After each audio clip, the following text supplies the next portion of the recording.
Hello guys, બધાને જય મેલડીમાં। તો આજના બ્લોગમાં તમારું સ્વાગત છે। આજે તો ઘણા દિવસ પછી બ્લોગ બનાવીએ છીએ। વચ્ચે કોઈ કારણોસર બ્લોગ નહોતા બનાવતા, પણ હવે દરરોજ કન્ટિન્યુ બ્લોગ બનાવીશું। તો આપણે વચ્ચે બ્લોગ બનાવ્યો તો કે બાજરી વાટવાનું ચાલુ કરશું, એટલે કે તમને બતાવીશું, પણ એ કોઈ કારણોસર બ્લોગ બનાવ્યો નથી।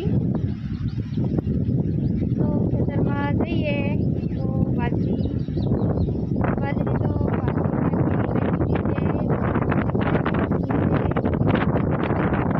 સારી પાકેલી હતી, એટલે 20 બોરી જેવી થઈ છે। હવે ખેતર તૈયાર કરી દીધું છે, કારણ કે વાવેતર કરવાનું છે, એટલા માટે હવે વાવેતર કરવાના છીએ એ તમને બ્લોગમાં બતાવીશું।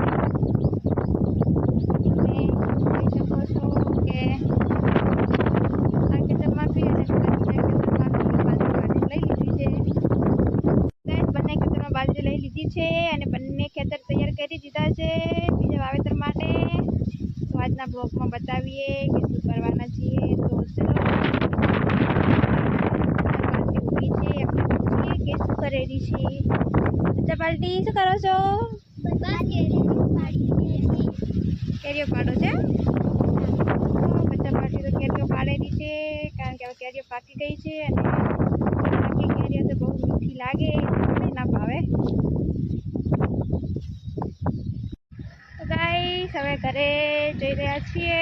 તો ઘરે જતા હતા તો આપણને તો એક કેરી મળી છે, તમે જોઈ શકો છો કે કેરી તો પાકી છે અને કેરી લાગી છે, તમે જોઈ શકો છો કેરી મળી છે, પાકી કેરી મળી છે। તો આજનો બ્લોગ અહીંયા પૂરો કરીએ છીએ। તો